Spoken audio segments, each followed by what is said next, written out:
Hello folks, a few points that I didn't make earlier that have just come to mind that I thought I should really talk about. When I was speaking to that lovely lady that God spoke to about me, one thing that is actually quite interesting is that she said to me that God was talking to her about there needs to be a fear of God again, because there's no fear of God. And I looked at her and said, I've been talking about that for about 3 years now. Yeah, consequences. The lack of consequences, God bringing consequences, has left a situation where there's no fear of God. And that desperately needs to come back, because if that comes back to the church, they will be on their knees. If they're on their knees, then they're in a position where God can do what needs to be done. But they have to realise where they are first. And when that fear of God comes in, the realisation of where you really are, and that God is not some little fluffy God that you can play around with, yeah. Now, put it this way, I don't think in any way, shape or form that God's going to do this, because He doesn't want to hurt people. That's a certainty. He doesn't want to hurt people. But the reality is that people won't get right unless there are consequences to not getting right. That's the reality. That is always the case. Yeah, you won't get right unless there are consequences in not getting right. That's the situation that we find ourselves in. That works in relationships. If you're with someone, whether you're a husband or a wife, and your husband or wife is putting up with you and putting up with your bad behaviour all the time, where is the motivation to get that sorted out? There is no motivation. That relationship is going to end. All the while that continues to be the case, because one of you is going to say enough.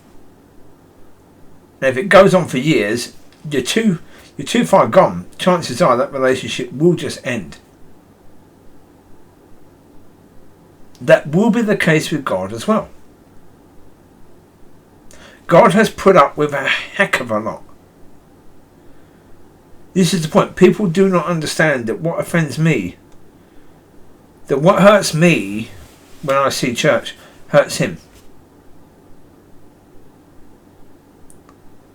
Because it does. And he knows, as much as anyone knows,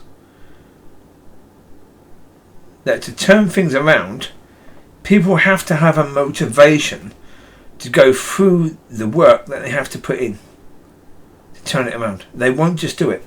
They won't. Because when someone questions what they're doing, they get offended, they get bitchy, and they put the attack pastor on that person. That's what they do.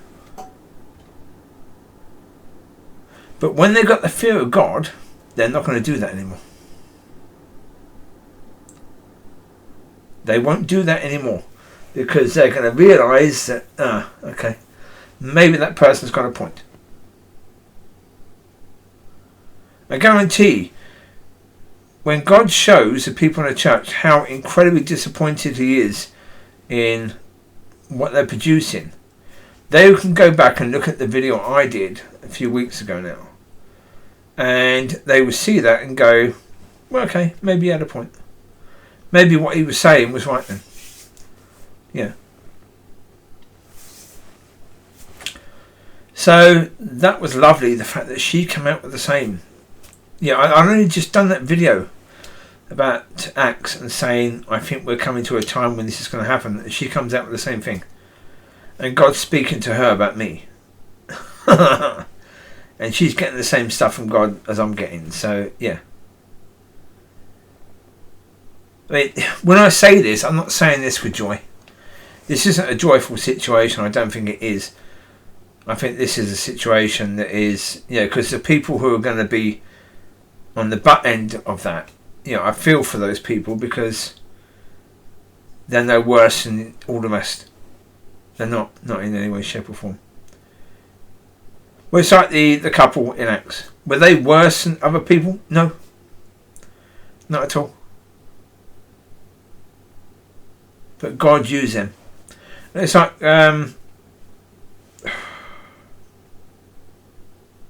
Judas. Is Judas the only person who would have done what he did to the Lord? Gone and told the people it's him and took the money for saying that. No, there would have been loads of people.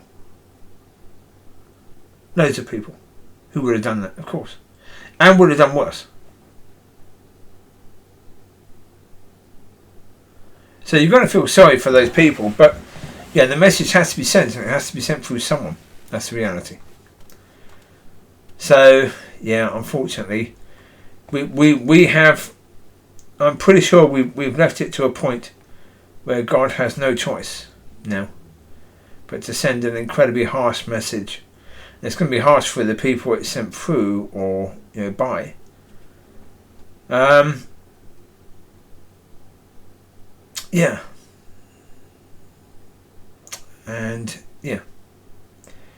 I just pray that when that happens, the people that need to take notice really will take notice and really will be willing to change in the way they need to change.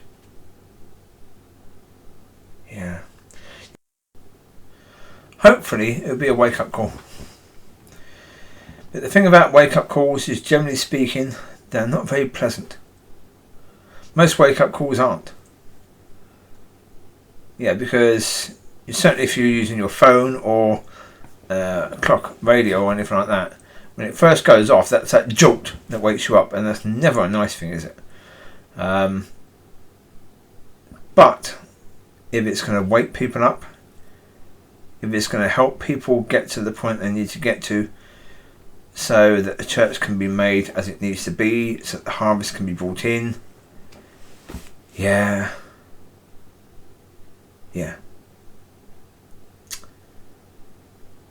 definitely worth it. And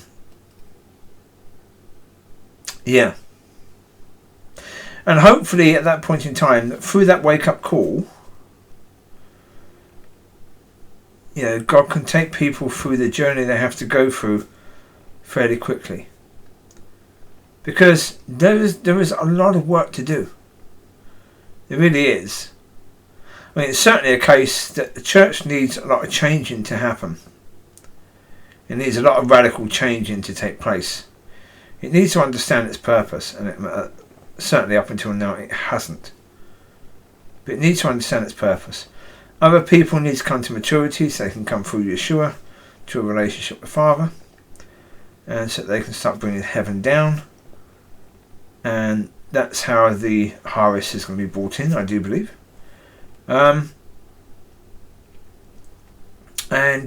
Churches will be therefore functioning more as they should do, because they will have an understanding of what their function is. So even today, the pastor in his preaching says we are supposed to be in Christ. No, we're not. No, we're not. We are absolutely not.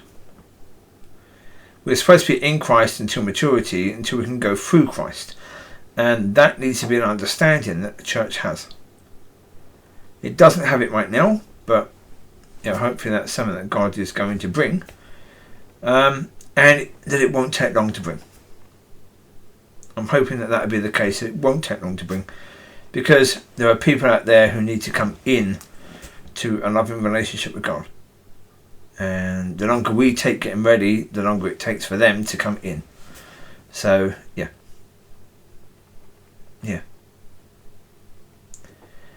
And I know that I've still got work to do myself. I understand that. And,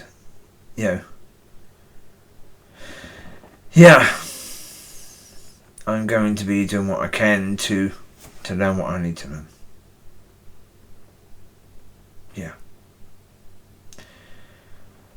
So, hopefully in some ways this is helpful to somebody. But we are going to be going through stuff, that's a certainty. And we're going through it as a blessing, not a curse. It's going to seem a curse to some people, and understandably so. But it's not. It's a blessing. It always is supposed to be a blessing. And we need to understand that this was God's plan from the beginning, is that we would be coming to this stage. We would be coming to this point. And as I said to a lady today, it was her birthday. And as I said to her, I said it in a different way. I said, basically, if you'd been born 300 years ago, you wouldn't be alive now. Well, you wouldn't have got to the age you got to.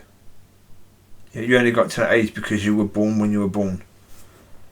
And far too many people think they wish that they were born years before or that sort of thing. Yeah, that's insane.